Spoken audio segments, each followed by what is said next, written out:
I was born in the rock. I was raised in the rock. I was born in the rock. I was raised in the rock. I was born in the rock. I was raised in the rock. I was born in the rock. I was raised in the rock. I was born in the rock. I was raised in the rock. I was born in the rock. I was raised in the. Whoa, better, but give me that. Okay, welcome everyone to episode 2 of the Coach Jenkins Show. I'm your host, Byron Jenkins, aka Uncle B, and as always, I'm joined by the star of the show, the cutest coach in all of college basketball, Coach Anita Jenkins. Coach, how you doing today? I am living the dream, Uncle B. Thank you so much. Like I said, I appreciate you for sharing your platform with me to give women's basketball more exposure and most importantly, help our young people know that there's more to women's basketball after high school. So thank you so much for letting me be a part of your show and on your platform.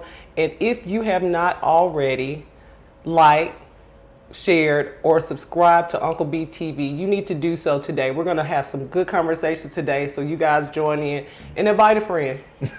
Yeah, that's right. I'm really excited about today's show because it's about one of my favorite topics, recruiting. We love recruiting. And we know that recruiting is the bloodline to any college program. And I've been a part of the recruiting process for a long time. And I just enjoy talking about the recruiting process. And today, you're going to get to share your experiences as a college coach on recruiting and your philosophy of recruiting and what you think about recruiting. Today's show is going to lead to a couple of more episodes about recruiting because not only do we want to hear about recruiting from a coach's perspective, but we're going to talk about recruiting for high school athletes. What do they need to know? High school parents, what do they need to know?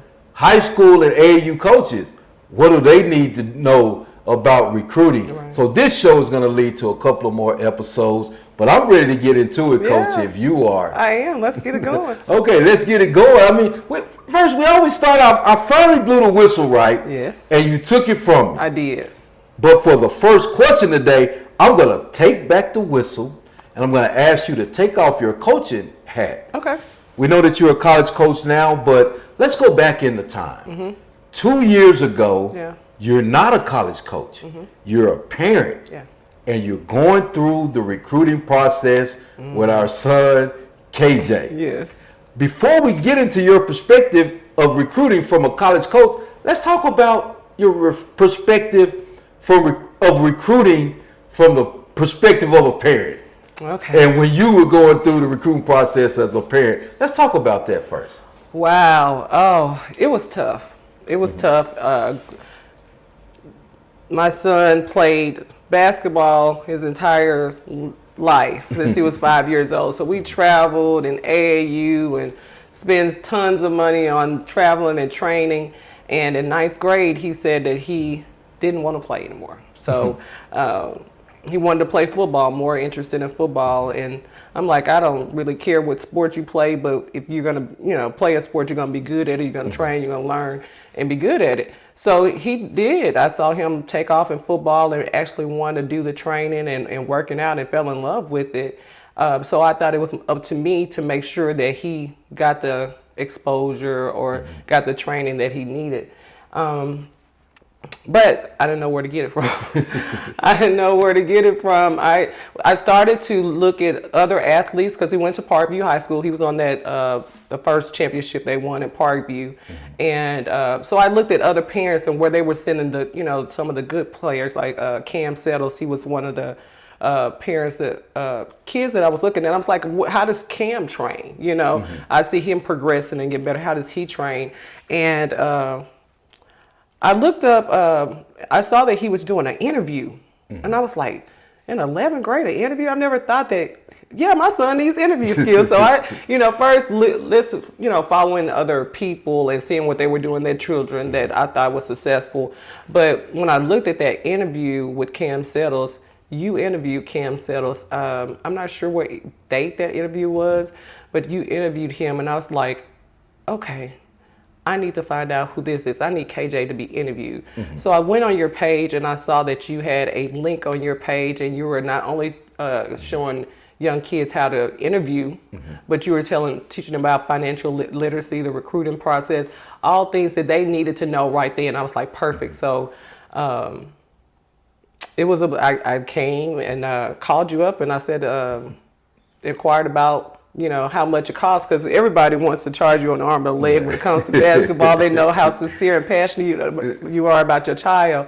So when I called you up and you told me it was $25, I'm like, okay, if he learns how to do a checkbook, because I didn't know, if he learns how to manage a checkbook, then I need to get him in the office. And man, you had him.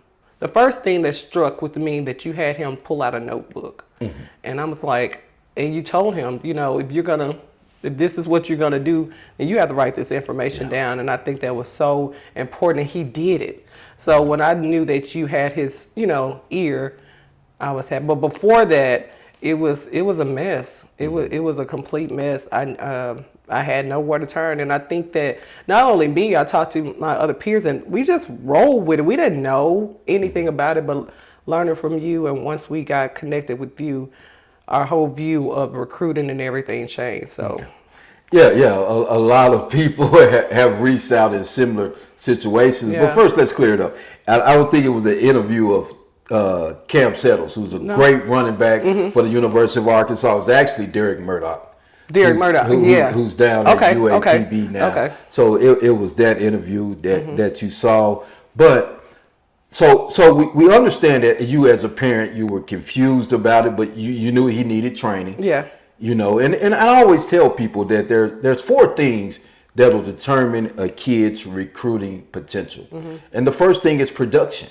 You have to produce. Right. So that's where the training comes in. And second of all, exposure. People got to know that you are producing. Absolutely. And then we talk about influencing someone to give you a scholarship to come watch you play. And of course, relationships are important. But let's dig deeper. Let's dig a little bit deeper into the intimate side of it. Okay. I can vaguely remember KJ's first offer coming from UAM. How did you feel when he got that first offer? Talk about those feelings. Yeah, I was I don't know if I was more relieved or excited about the possibility, because my son was so focused on getting an offer. It was the world. Like, if he got that offer, and I'm like, well, just somebody, But when we got that first offer, I was relieved for him, and also proud for him that, a college actually took the time to look at him and offer him. So it was, we were excited. I don't know how we celebrated, but I'm pretty sure we did. Yeah, and we know that after that first offer, then other offers come, and you're going on visits, official visits. You're going to talk to coaches and all of that.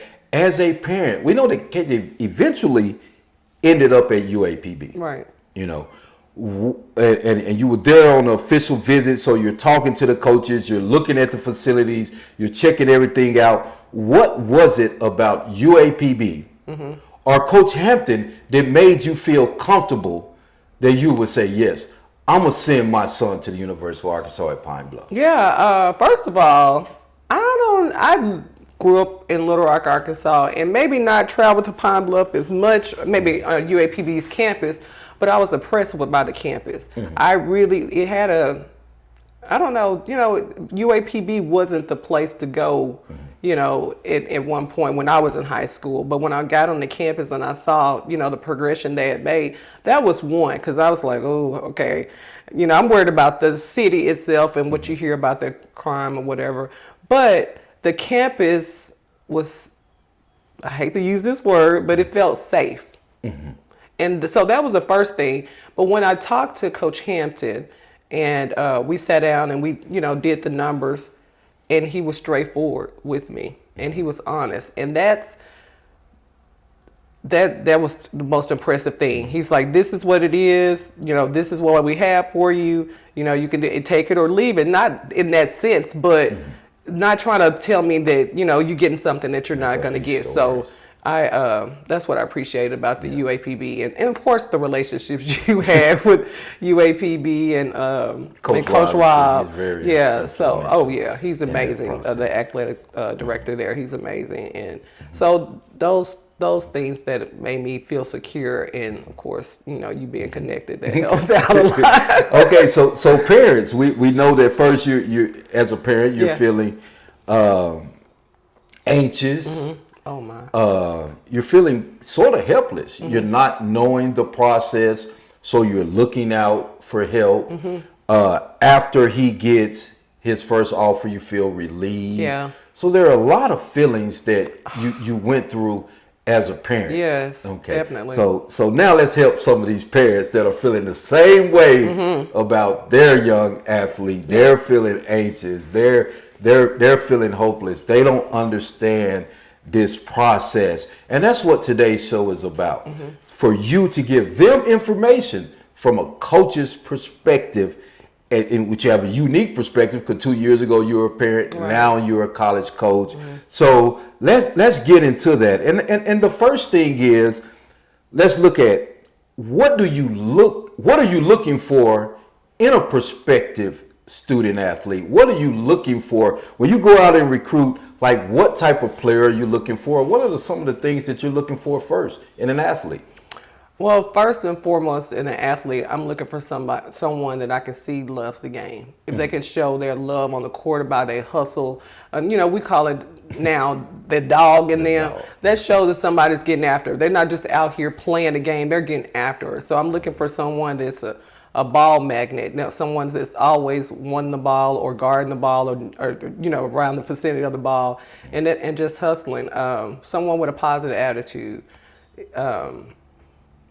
It goes a long way. You know what I mean? Like, you have to put a mesh of anywhere from 15 or 20 girls together, and you need to make sure that they can build a team together. So I'm looking for someone with a positive attitude, that, education is very important to us at Ecclesia. We're looking for, scholars. You don't have to have a 4.0, but you do have to show the willingness that you are want to be, the striving to, because school is the most important thing to do. So we're looking for those things. Of course, we're looking for the athletes. We're looking for the talent, but talent isn't the only thing that we're looking for. We're looking past the talent and what else that you can bring to the program.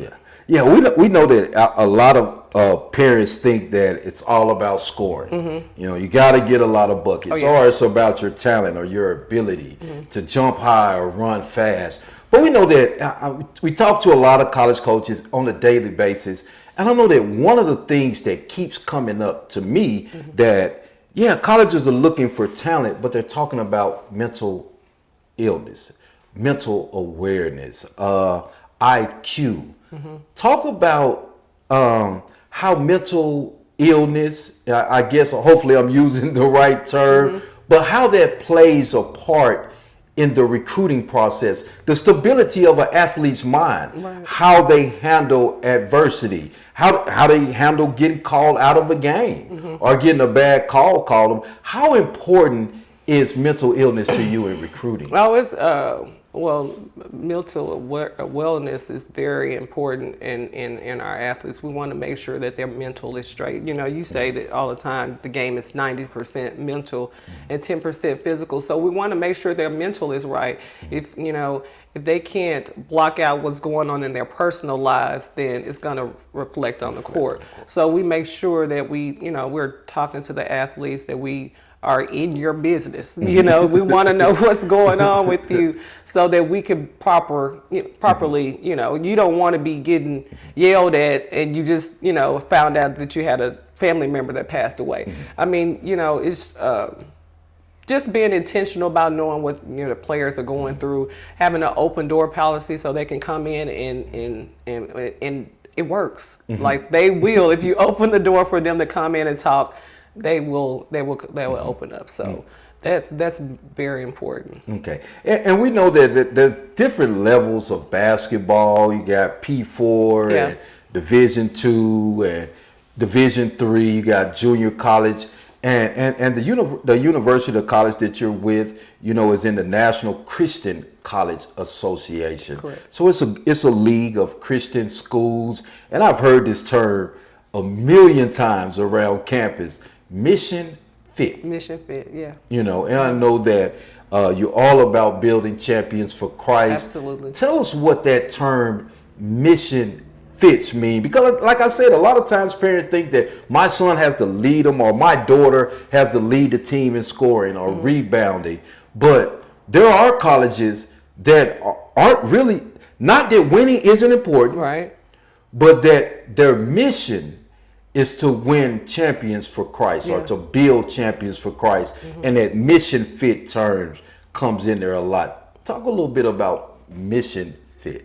First of all, when I got accepted the job there, when they explained to me that this is a mission college, I was ecstatic because, I got to be able to pray with my students, my athletes, and talk about the Lord. That's not always accepted at different universities, just depending. So that was one thing that I was happy about. But being mission fit means that you're serving the Lord, that you are following His ways, and that you want to be a light to the community for Him. So we're looking for athletes that not only play ball, but in Jesus' name, So. We do have assembly that the athletes are required to come to assembly on Monday and Wednesday. That's for an hour, and we feed the love of Jesus to the kids. And I would tell you the first month that I got on campus, and we had an assembly. I think it was on a Wednesday. We had a guest speaker, and he opened up the floor for people to come to Christ if they hadn't already accepted. And we had 12 athletes to give their life to Christ. Oh, that's awesome. So that's what we mean by mission fit. Like we're gonna go on the court and we're still gonna ball, but we're gonna do it in the name of Jesus. We're gonna have positive attitudes and we're gonna play hard regardless. Yeah. So some people putting champions for Christ above Absolutely. winning and the scoreboard. Yeah. Basically. Okay. So we talked about what you're looking for in a student athlete. Let's help these parents and players out with, so we know what you're looking for. How do you find those athletes? What platforms do you use, or how do you go about finding those great athletes that are dogs, that are mission fit, that can shoot a jump shot? Yeah. Like, how do you go about finding those players? Well, each college, I'm sure, has a different platform they use. Ecclesia, we use Field Level. That's the platform we use. Of course, we use social media, the Twitter and Huddle. Some colleges may use Synergy. So we use those platforms, and that's where the kids, the players, I don't want to call them the kids, but the players can come in and build their bios, just like their resume of what they've done. If they have clips for the games, they can tell their height, their weight, what they do good, what they're strong at, and it's a great way to recruit us over. I'm not sure how many kids are on the Field Level, but it's a great platform that we use. Also, we use word of mouth. We use relationships. Relationships that you have. That you're connected with any college coach of the country. So I was blessed in that area, right? Because now I have coaches calling me and say, like Coach Quentin Pippen over at Pearl River, calling me. It's like, Coach, I have this, she's a sophomore now. She's ready. So, of course, I've developed her. She's ready to go to the next level. So I'm like, bring her on. Let's look at her film. Let me go down and see her. Also, I'm a graduate from Little Rock Central High School. And of course, we're going to go back to your hometown, to your home school.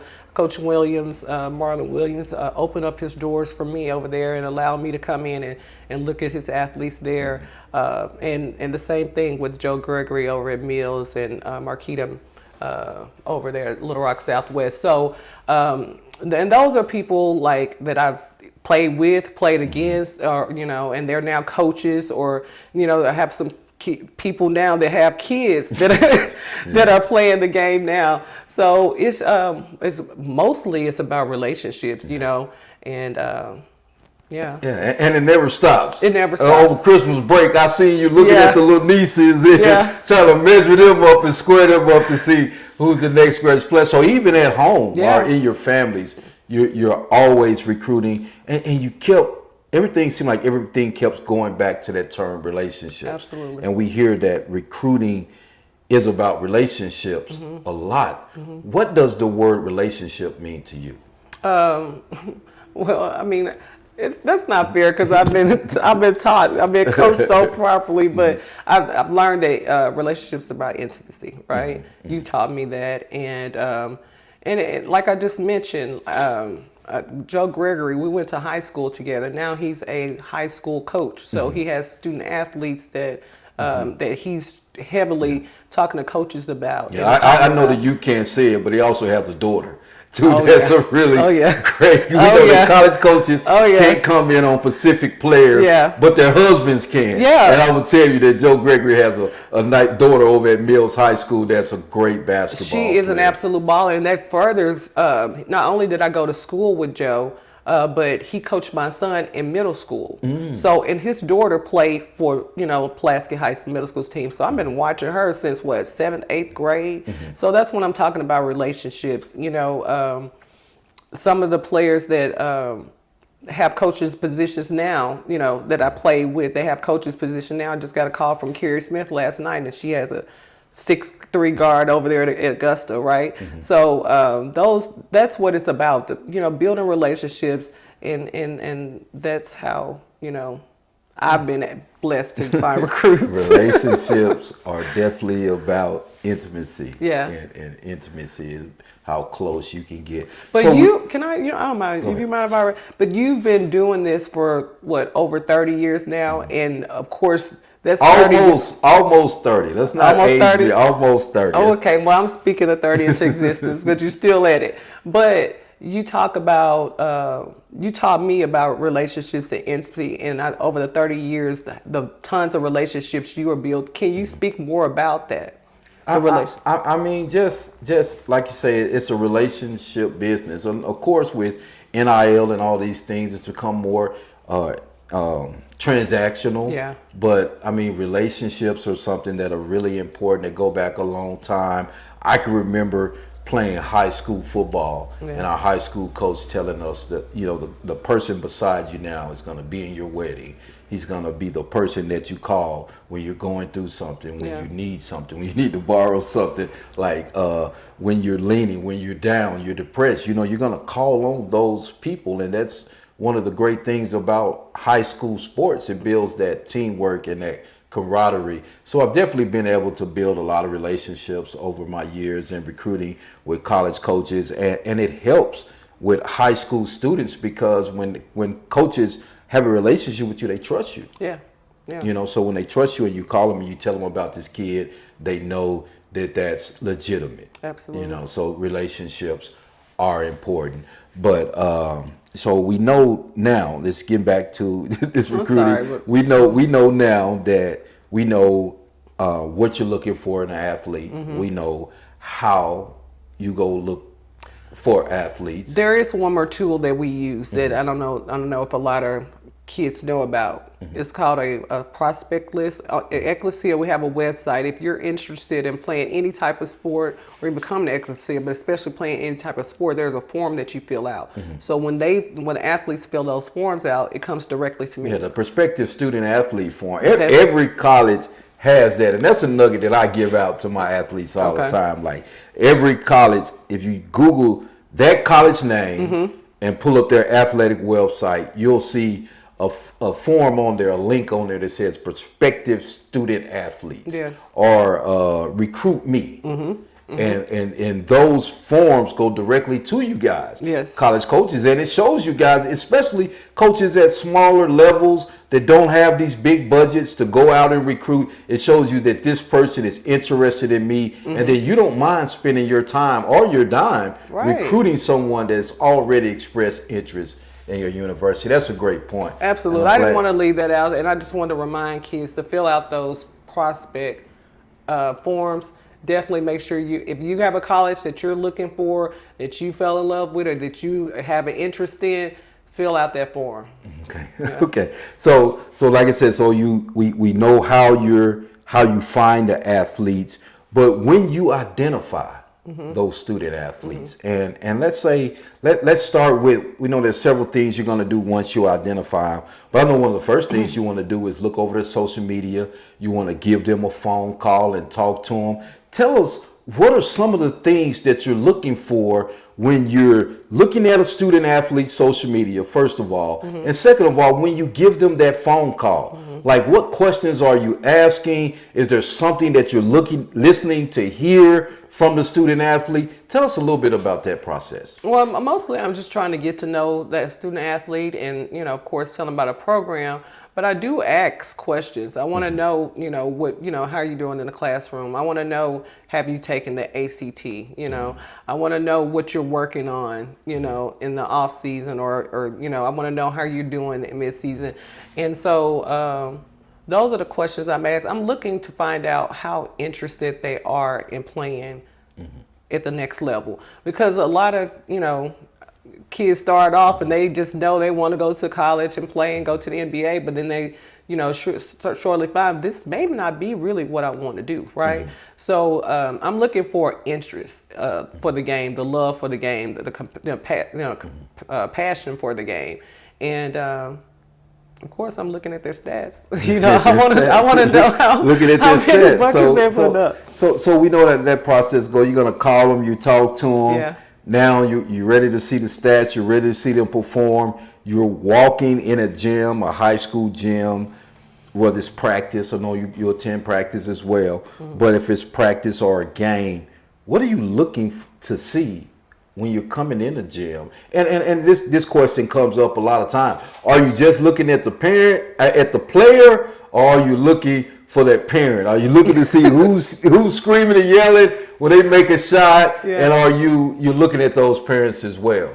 Well, I want to go back and add one more response to the last question, and it kind of ties into what we're talking about. I also want to ask that the athlete, who's a decision maker for them.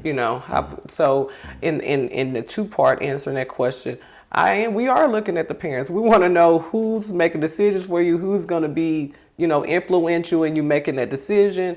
And so when I go into the games, we're looking at the parents. We're seeing how they reacted. Are they yelling at the refs or telling the coach to put your child in, or telling her to shoot the ball when the coach told her, With the student athlete, what are you looking for in Pacific with the student athlete? Once I get to the gym or practice, and I'm looking for, whether or not they're focused, what their routine is, and I'm looking at what they're doing on the court, how they're producing. If they get chewed out because the coach has told them, got mad at or got it onto them, how they're receiving, and are they saying yes sir and give dap and taking that, or did they have an attitude, or when they get taken out of the game, are they going to the end of the bench because they mad about what's going on, or are they still get on the bench, cheering for the team, your teammates that are on the court producing? So I'm looking at all aspects of it. I want to know as much information about you before you get on campus or before you commit to us. I want to know as much so that we can make sure that it's a good fit, because there are tons of colleges out here, right? But we want to make sure that we're a good fit for you. So we want to be intentional about that communication and watching them and yeah. Okay. So we know.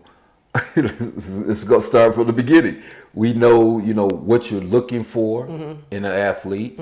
You've talked about what you want to hear over the phone with them. We just finished talking about what happens when you go to the gym to watch them. Tell us what goes into, after you've done all your homework, all your research, now you're ready to offer a kid, and that's the big thing that parents are looking. They're looking for that offer. They're ready to make that post. Blessed to receive. Blessed to receive. Yeah. So what goes into offering a student athlete after you've done your due diligence on them? Okay. Well, for me, I just had the privilege, of being able. Some colleges, you have to have the offer come from the head coach, but our head coach is giving me the green light. So when I see them, and if I've already talked to, I evaluate. Of course, we're going to look at them together. So I guess that's something we'll look at the film together, and he'll either if it's a 6'3" and I'm out here and I just want 6'3", 6'4", and I see an athlete and I want to offer him, he doesn't have a problem with me doing so. But out of respect for the coaches, of course.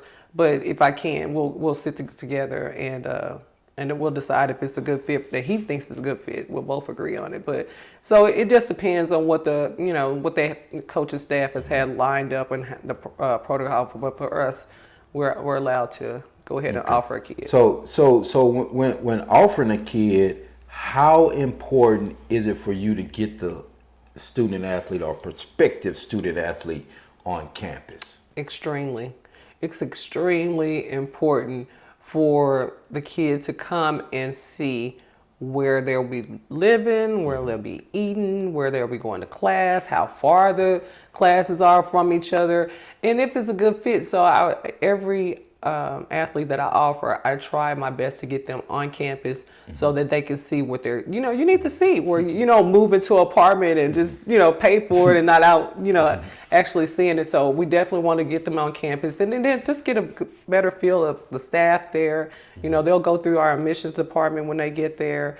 We'll go over, do a tour of the campus. So just make sure them and whomever their guardian is comfortable with where they're going to be dropping their child off. Okay, so I'm glad you mentioned the word comfort. A lot of people think that, and people have noticed that we're husband and wife, that we are a team. But and they probably feel that I'm making you comfortable on this show, throwing you some softballs or whatever. I got a trick question. I saved the best question for last this time. Yeah. I want you to look right there in that camera, and I want you to tell a prospective student athlete or a prospective parent of a student athlete, a recruit, why they should come and play for you. Yeah. Okay.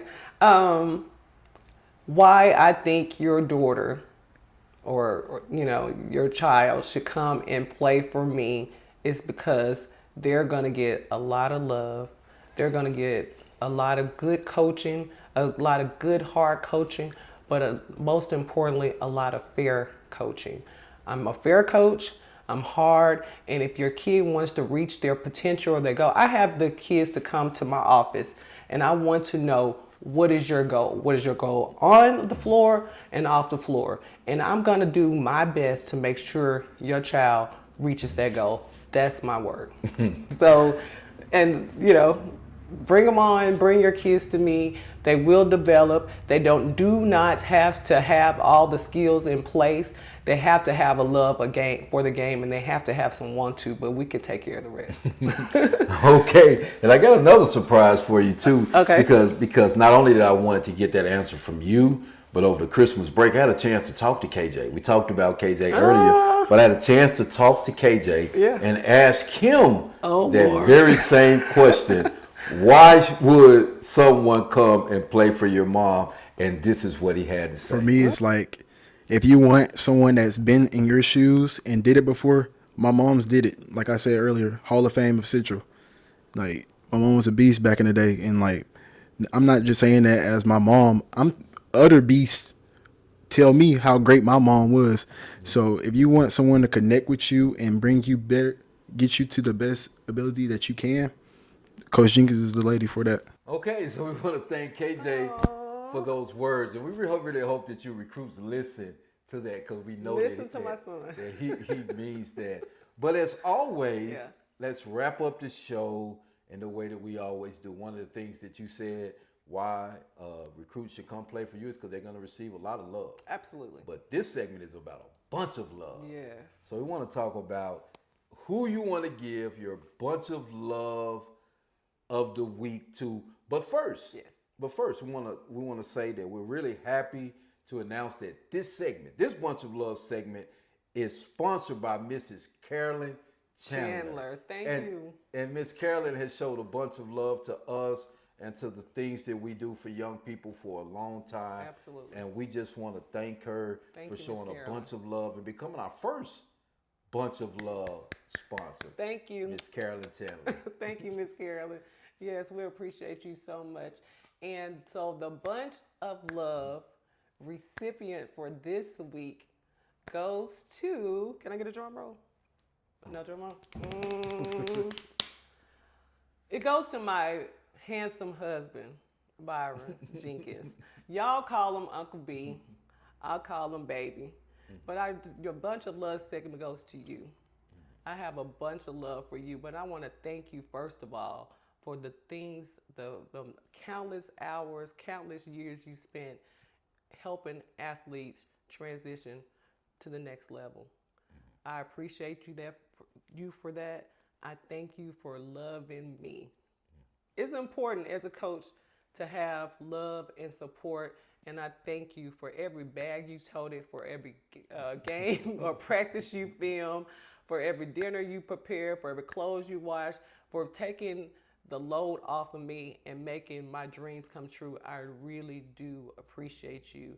And I'm gonna say one more thing that's probably gonna surprise you, but last night you prayed at my feet, and baby, I thank you. I thank you. I felt so much love. I felt so much covering. And I really, really appreciate you and love you for that. So the Bunch of Love segment for this week goes to my husband, Mr. Byron Jenkins. Okay. I love you. Can I have a kiss? Okay, baby. I want to thank you, and I greatly appreciate the Bunch of Love, and I received it. Yeah. And we know that love is an action word, so I would suspect to see a lot of Okay, love be the good. rest of the Be day. good. But we're gonna, as always, we always end the show with the Bunch of Love segment, and which goes to me. It goes to So you. I get all a bunch of love, but we Yes. also want to send a bunch of love to you guys, Thank you. our listeners, to you guys who have, especially to the ones who have stayed to this point of the show. We want to thank you for listening, and we ask that you share the show with someone else if it's helping you. And until next week, you guys be blessed. And we love you, and there's nothing you can do about it. Bye.